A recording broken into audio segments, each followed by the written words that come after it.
So guys, today we are going to start a chapter number 7, that is weather, climate and adaptations of animals to climate.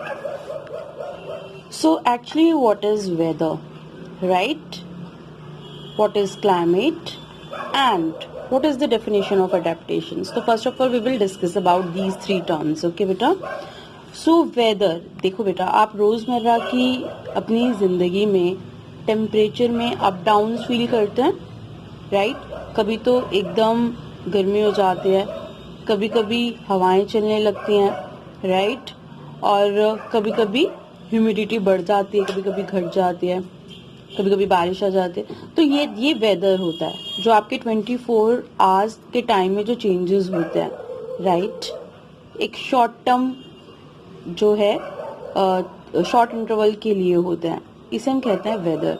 ये जो आपकी रोज weather forecasting होती है, minimum maximum temperature क्या रहेगा, आज humidity क्या रहेगी, बारिश होगी नहीं होगी, ये क्या है वेदर. लेकिन अगर हम बात करें क्लाइमेट की, तो जो क्लाइमेट है ये लॉन्ग टर्म के लिए होता है. जैसे कि इंडियन क्लाइमेट कैसा है कि इतना टाइम यहाँ विंटर होती है, फिर समर, फिर autumn, spring, rainy season, right? तो ये एक फिक्स रहता है कि जो है ये तो आना ही आना है इतने टाइम के लिए, तो दैट इज क्लाइमेट, ओके. अब अगर हम बात करें अडेप्टेशंस की, अडेप्टेशंस ऑफ एनिमल्स की, तो अडेप्टेशन जो एनिमल्स जिस भी एनवायरनमेंट में रहते हैं, या फिर अगर मैं बात करूं प्लांट्स की, कोई भी प्लांट और एनिमल जहां पर जिस भी एनवायरनमेंट में रहते हैं वो वहां के लिए, वहां रहने के लिए आदी होते हैं. ये जो आदी होना है that is adaptation. For example हम बात करें बेयर्स की, जो हमारे जो फॉरेस्ट में बेयर्स पाए जाते हैं, भालू, वो ब्लैक कलर के होते हैं. लेकिन अगर हम वही बात करें पोलर रीजन की, तो वहां पर पाए जाने वाले जो भालू हैं वो क्या है, व्हाइट कलर के, राइट? और उनकी जो स्किन होती है उसके नीचे बहुत ज्यादा जो मोटी लेयर होती है फैट की, जो उन्हें प्रोटेक्ट करती है ठंड से, ठीक है. ऐसे ही अगर हम बात करें कैमल्स की, तो हमारे जो रेगिस्तानों में पाए जाते हैं कैमल्स, जैसे राजस्थान में थार डेजर्ट में या सहारा डेजर्ट्स में, वहां पर बहुत गर्मी होती है, राइट? और आप जानते हैं शिप ऑफ द डेजर्ट किसे कहा जाता है, कैमल्स को. हमारे यहाँ जो कैमल्स होते हैं उनकी स्किन पे फर नहीं होती, राइट? क्योंकि ऑब्वियस है उन्हें ठंड तो लग नहीं रही होती कि उन्हें प्रोटेक्शन के लिए फर की जरूरत है.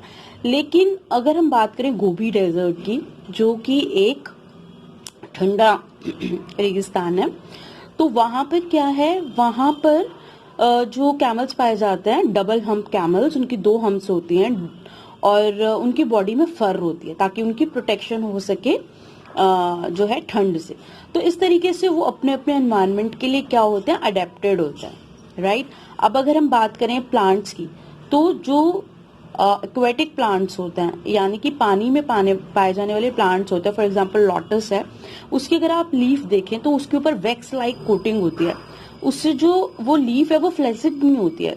तो अगर हमारे जो टेरेस्ट्रियल प्लांट है, यानी हमारे लैंड पे पाए जाने वाले प्लांट है, अगर हम उनकी लीव्स की बात करें, अगर आप उन्हें थोड़ी देर पानी में रखोगे तो वो फ्लैसिड हो जाएंगे धीरे धीरे, वो नहीं सर्वाइव कर पाते हैं कि भाई आप पानी में भिगो के रख दे उन्हें. बट अगर आप लोटस की बात करें तो वो पानी में लीफ जो उसकी होती है पानी में ही रहती है, बट उसे कुछ नहीं होता क्योंकि उसके ऊपर वैक्स लाइक कोटिंग होती है, तो वहां के लिए अडेप्टेड है. Got it?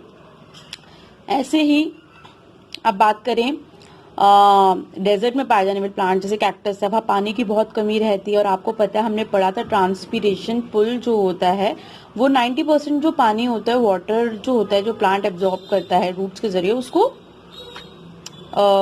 जो है इवेपोरेट हो जाता है, सारा पानी ट्रांसफर हो जाता है. तो काइंड ऑफ वेस्टेज ही होती है. हालांकि वो जरूरी होता है transpiration pull, but water wastage तो होती है. अब डेजर्ट में तो ऑलरेडी पानी की कमी होती है, तो इसीलिए उनकी जो स्किन होती है, जो प्लांट्स होते हैं, वहां पर लीव्स कांटों की तरह होती है, स्पाइन्स की फॉर्म में. तो अगर आप कैक्टस की बात करें, पॉन्चे की बात करें, धतूरा की बात करें, ये सब जो है इसीलिए ऐसा है कि भाई इनमें कम से कम ट्रांसपीरेशन और वेस्टेज कम हो पानी की, ठीक है. और तो इस तरीके से ये हमने कुछ एग्जांपल्स देखे अडेप्टेशन के बारे में, एनिमल्स की भी और कुछ प्लांट्स की भी, right? So now we will resume the chapter. You might have listened to the forecasters on the radio or TV news predicting the weather. They tell people about the temperature, cloudiness, humidity and whether a storm is likely in next few days. That's weather. तो बेटा आप सबने वही, जैसे मैंने आपको बताया, अपने रेडियो टीवी न्यूज में आप सुनते रहते हैं प्रिडिक्शंस के बारे में वेदर की, राइट, कि टेम्परेचर कितना रहेगा, क्लाउडीनेस होगी नहीं होगी, ह्यूमिडिटी कितनी रहेगी, तूफान आने वाला है नहीं आने वाला है. आप देखें कोस्टल रीजन्स में मछुआरे जो है मछलियां पकड़ने जाते हैं तो वो वेदर फोरकास्टिंग देखकर ही जाते हैं. अगर मान लो तूफान आने वाला है तो नहीं जाते, नहीं तो वो भी समंदर में फंस जाएंगे, है ना. ऐसी शिप्स जब जहाज चलाए जाते हैं तो वेदर फोरकास्टिंग पर ध्यान दिया जाता है, राइट. तो इस तरीके से जो है वेदर फोरकास्टिंग बहुत हमारी मदद करती है. Weather is the mix of events happening each day in our atmosphere. It affects our, so that's weather. तो ये वेदर कहलाता है. Weather is the mix of events happening each day in our atmosphere. तो basically जो weather है वो क्या है, वो तो ये डिफरेंट इवेंट्स जो है इनका मिक्सचर है जो रोजमर्रा की जिंदगी में हमारे एटमॉस्फेयर में होता है. It affects our daily activities. हमारी डेली एक्टिविटी को वेदर जो है वो अफेक्ट करता है. फॉर एग्जाम्पल हम कहीं मान लीजिए घूमने का प्लान बना रहे हैं तो वेदर के हिसाब से हमें बदलना पड़ता है, पोस्टपोन करना पड़ता है. इसके अलावा फ्लाइट्स डिले हो जाती हैं, है ना, ट्रेन्स जो है उनका टाइमिंग चेंज हो जाता है. तो हमारी जो डेली रोजमर्रा की जिंदगी है, इवन हम जॉब्स पे जाते हैं, स्कूल जाते हैं, तो ये सब चीजें जो है हमारी स्केड्यूल जो है अफेक्ट होता है surely, right. It is not the same everywhere. It may be hot and Sunny in one part of the world by freezing and snow in another. अब देखो जरूरी नहीं है कि अगर हमारी अर्थ के किसी हिस्से पे बहुत गर्मी है तो सेम डे दूसरे हिस्से पे भी उतनी ही गर्मी होगी, ऐसा नहीं है. अब आप देखिए, अगर हमारी जो कंटिनेंट है एशिया, यहाँ पर समर्स का टाइम चल रहा है तो उसी टाइम सेम टाइम पीरियड में नॉर्थ अमेरिका में क्या होगा, विंटर्स चल रही होंगी, राइट. तो while freezing and snow in another, ठीक है. तो एक तरफ गर्मी पड़ रही है, एक तरफ ठंड पड़ रही है. In this chapter we shall understand the difference between weather and climate and adaptations of animal to different climates. तो इस चैप्टर में हम इसी के बारे में डिटेल में पढ़ने वाले हैं कि भाई वेदर, क्लाइमेट और एडेप्टेशंस जो है डिफरेंट क्लाइमेट्स में कैसी रहती है, ठीक है.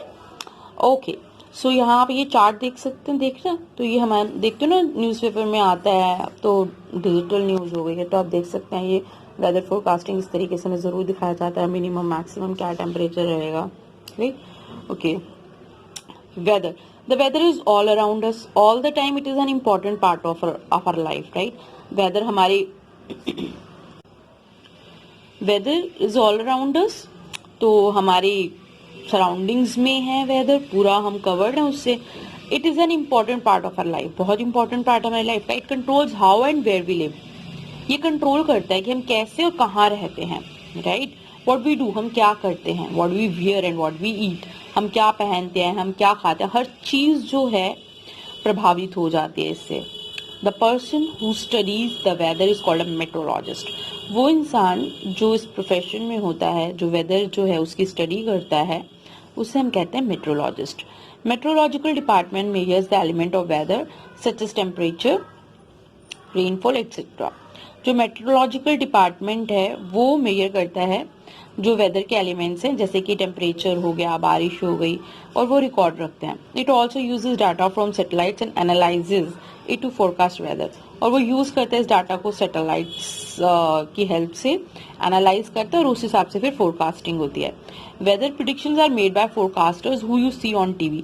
ये जो वेदर प्रिडिक्शंस हैं ये फोरकास्टर्स जो हैं उनके द्वारा की जाती हैं, जो हम टीवी पे देखते हैं. A weather report from a newspaper has shown on the left. तो जैसे कि मैंने आपको यहाँ दिखाया, ये वेदर फोरकास्टिंग रिपोर्ट दिखाई गई थी, राइट.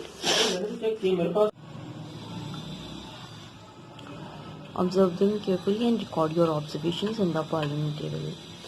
So guys, आप ये टेबल देख सकते हैं. यहाँ पर आपको पूरा एक वीक शो किया गया है.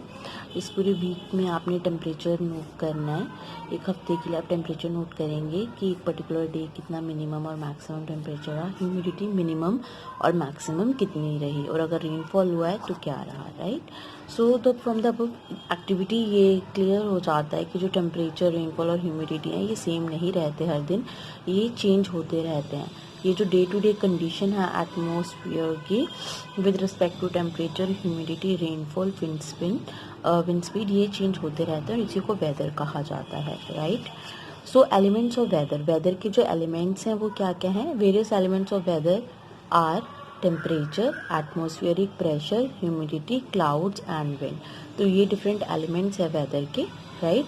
टेम्परेचर, टेम्परेचर जो है ये क्या कैसे इम्पैक्ट डालता है वेदर पे, लेट अस डिस्कस। टेम्परेचर जो है वो बेसिकली है क्या? ये डिग्री है, राइट, हॉटनेस की, कोल्डनेस की, ठीक है, ऑफ एटमॉस्फेयर। हमारी एटमॉस्फेयर में कितनी गर्मी है, राइट, उसका तापमान, टेम्परेचर को हम हिंदी में कहते हैं तापमान। टेम्परेचर जो है वो ज़्यादा है यानी हॉटनेस है, कम है यानी कोल्डनेस है, राइट। आप जानते हैं कि टेम्परेचर जैसे जैसे बढ़ता है गर्मी बढ़ती है, right. So it is caused by the combination of air, water and land working together. अच्छा, ये कैसे होता है टेम्परेचर का बढ़ना घटना? ये हवा, पानी और लैंड, ये तीनों मिलके काम करते हैं इस चीज़ पे। These three factors heat and cool the regions at different temperature. ये जो तीनों फैक्टर्स हैं, गर्मी और ठंड, ठीक है, रीजन को गर्म करना, ठंडा करना, ये डिफरेंट डिफरेंट रेट्स में करते हैं। Temperature also varies by the time of day and the season. Temperature जो है अलग अलग होता है दिन के टाइम और सीज़न के हिसाब से। The day temperature is minimum in the morning.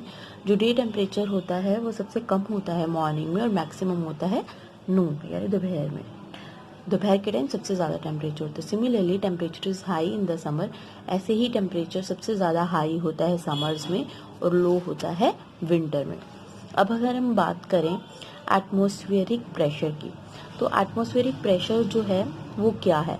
Atmospheric pressure जो है ये फोर्स है जो कि एग्जर्ट होता है by the weight of the air. हवा का जो भार है उसके द्वारा जो है एटमॉस्फेरिक जो प्रेशर है वो एग्जर्ट होता है अर्थ सरफेस के ऊपर। अर्थ का जो सरफेस है उसके ऊपर जो है एग्जर्ट होता है हवा के द्वारा जो प्रेशर, उसे कहते हैं एटमॉस्फेरिक प्रेशर। जो कोल्ड एयर है, जो ठंडी हवा है, वो भारी होती है, इसीलिए वो ज़्यादा प्रेशर डालती है वार्म एयर के मुकाबले जो कि हल्की होती है और ऊपर की तरफ बढ़ती है। अगर हम बात करें ह्यूमिडिटी की, ह्यूमिडिटी जो है ये क्या है? ये अमाउंट है मॉइस्चर का जो हवा में प्रेजेंट रहता है। ह्यूमिडिटी जनरली मेजर होती है परसेंटेज में, ठीक है। तो एयर जो होती है वाटर बॉडीज के ऊपर वो क्या होती है? वो ह्यूमिड होती है, जबकि जो लैंड के ऊपर की हवा होती है वो क्या होती है? वो ड्राई होती है। ह्यूमिडिटी हाईएस्ट लेवल पे होती है बारिश के दिनों में, क्योंकि बारिश होती है इसलिए हवा में नमी ज़्यादा होती है। It is measure with an instrument called hygrometer. ये जो मेजरमेंट किया जाता है ह्यूमिडिटी का एक इंस्ट्रूमेंट के ज़रिए किया जाता है और उस इंस्ट्रूमेंट को कहा जाता है हाइग्रोमीटर, ठीक है। टेम्परेचर को मेजर करने के लिए जो इंस्ट्रूमेंट यूज़ किया जाता है उसको हम क्या कहते हैं? उसको हम कहते हैं थर्मोमीटर। और ये आपने पढ़ा भी था जब हमने टेम्परेचर के बारे में पढ़ा था। एटमॉस्फेरिक प्रेशर को चेक करने के लिए जो हम यूज़ करते हैं दैट इज़ बैरोमीटर, ठीक है। और ह्यूमिडिटी को चेक करने के लिए जो हम यूज़ करते हैं दैट इज़ हाइग्रोमीटर, ठीक है। अब हम आगे बढ़ते हैं। अब हम बात करेंगे क्लाउड्स की और रेन की, बादल और बारिश। Clouds and rain also affect the weather. जो बादल हैं और बारिश है ये हमारे वेदर को बहुत ही ज़्यादा प्रभावित करते हैं। बादल कैसे बनते हैं? बादल बनते हैं छोटे छोटे वाटर ड्रॉपलेट्स जो हवा में तैर रहे होते हैं उनके कारण। बादल अचानक जो है ग्राउंड पे गिरने लगते हैं बारिश की फॉर्म में। जो अमाउंट है बारिश का वो हम मिलीमीटर में मेजर करते हैं और उसके लिए हम एक अपैरेटस यूज़ करते हैं जिसको कहा जाता है रेन गॉज। ये आप देख सकते हैं इस तरीके का एक इंस्ट्रूमेंट होता है, गॉज बर्तन की तरह होता है कि इसको हम यूज़ करते हैं। विंड, विंड जो है ये क्या है? बेसिकली विंड क्या है? हवा। जो विंड है that is movement of air. Air रुकी हुई हवा को कहते हैं और विंड चलती हुई हवा को। It blows from area of high pressure to those of low pressure. जो हवा है वो हाई प्रेशर से लो प्रेशर की तरफ जाती है। Speed of wind also affect the condition of weather. जो विंड की स्पीड है वो अफेक्ट करती है वेदर, मौसम की कंडीशंस को, राइट। कि किस तरफ डायरेक्शन है विंड की, उस हिसाब से जो वेदर है, मौसम है, उसमें चेंज आ जाता है, right. So guys you can see this is the image for weather forecasting. यहाँ पर इंडिया के मैप में सभी स्टेट्स का मिनिमम और मैक्सिमम टेम्परेचर शो किया गया है, राइट। तो इस तरीके से वेदर फोरकास्टिंग की जाती है और ये आप इंस्ट्रूमेंट्स देख रहे हैं जो हमें हेल्प करते हैं मेजरमेंट में। तो सबसे पहले हम बात करेंगे टेम्परेचर मेजरमेंट के लिए जो इंस्ट्रूमेंट यूज किया जाता है, थर्मोमीटर। थर्मोमीटर की हेल्प से ही हमें पता लगता है कि टेम्परेचर आज का क्या है। बैरोमीटर, इससे एटमॉस्फेरिक प्रेशर मेजर किया जाता है, ठीक है। और ये एनीमोमीटर, जिसकी मदद से स्पीड ऑफ विंड जो है वो मेजर की जाती है, ठीक है। इसके अलावा वेदर बलून्स का भी यूज किया जाता है और वेदर सैटेलाइट्स जो है वो बहुत इंपॉर्टेंट रोल प्ले करती हैं वेदर को फोरकास्ट करने में, राइट। और उसी के हिसाब से मेट्रोलॉजिकल कैलकुलेशंस होती हैं मौसम विभाग के द्वारा। अब कौन से कंपोनेंट हैं जो हमारे वेदर को अफेक्ट करते हैं, हमने पढ़ा था ना, जैसे कि विंड, है ना, तो टेम्परेचर, प्रेशर, हम देखते हैं कैसे प्रभावित करते हैं। वो ये दिल्ली है। दिल्ली जो है आप जानते हैं ये नॉर्थ इंडिया में सिचुएटेड है, इनलैंड एरिया है, ये अंदर की तरफ है। इसका टेम्परेचर समर्स में 48 तक भी पहुंच जाता है। टेम्परेचर बहुत हाई रहता है, राइट। तो हॉट रहता है सरफेस अगर अर्थ का, तो उसके ऊपर की एयर भी गर्म होती है, तो ऊपर की तरफ उठती है। तो उससे क्या होगा, जो कोल्डर एरिया है, ठंडे एरियाज की जो हवा है उनमें मूवमेंट आएगी, वो इस तरफ आएंगे। ब्लू लाइन से आप देख रहे हैं ये ठंडी हवाएं हैं और ये गर्म हवाएं हैं, है ना। तो यही रीजन है कि जो स्ट्रॉन्ग विंड्स बनती हैं और समर्स में लू चलती है। आपको पता लगा कि लू कैसे चलती है गर्मियों में, ये रीजन है उसका। और इन्हीं के कारण बारिश भी होती है, राइट। इसीलिए हमें समझ में कभी कभी बारिश का मजा भी मिल जाता है, ओके। सो अब हम देखेंगे कि हमारी जो अर्थ है, राइट, उस पे मेन जो है इनलैंड्स, जो आइलैंड्स होते हैं इक्वेटर के पास, वो बहुत ज्यादा ह्यूमिड रहते हैं। जैसे आप सिंगापुर देखिए, थ्रू आउट द ईयर वो ह्यूमिड रहता है, मॉइस्चराइज्ड रहता है, right. Geographic information system technology जो है, ये जो आता है पूरा सैटेलाइट से डाटा, जो कंप्यूटर्स में स्टोर किया जाता है डाटा वेदर फोरकास्टिंग का, जिससे कि हमें हेल्प रहती है कि क्या क्या चेंजेस हो रहे हैं हमारे एटमॉस्फेयर में। ये हमारी इंडियन सैटेलाइट्स हैं, कल्पना 1 एंड इनसेट 3 है, ये वेदर सैटेलाइट्स हैं जो मौसम को लेकर हमें इंफॉर्मेशन देती हैं, ओके। और ये इंस्टीट्यूट है इसरो, जो प्राइमरी स्पेस एजेंसी है इंडिया में। आप देख सकते हैं अंदर किस तरीके से कंप्यूटर जो है वो लगे हुए हैं। यहीं पे सभी डिटेल्स मिलती हैं, सैटेलाइट्स के थ्रू जितना भी डाटा आता है यहीं कलेक्ट होता है। इसरो के चेयरमैन राधा कृष्णन है, जो एक वेल नॉन इंडियन साइंटिस्ट हैं, राइट। और जो इसरो है बेटा, ये लार्जेस्ट गवर्नमेंट स्पेस एजेंसी है वर्ल्ड में जितनी भी टॉप एजेंसीज है उनमें से एक हमारी इंडियन स्पेस रिसर्च ऑर्गेनाइजेशन है। इसका मेन ऑब्जेक्टिव यही है कि स्पेस टेक्नोलॉजी है उसे एडवांस किया जाए और जिसको नेशनल बेनिफिट के लिए के यूज में लाया जाए, राइट। और आज के लिए इतना ही। If you like the video, please do like, share and subscribe so that others can also take its benefit. Thank you so much. Bye bye. Take care. Stay blessed.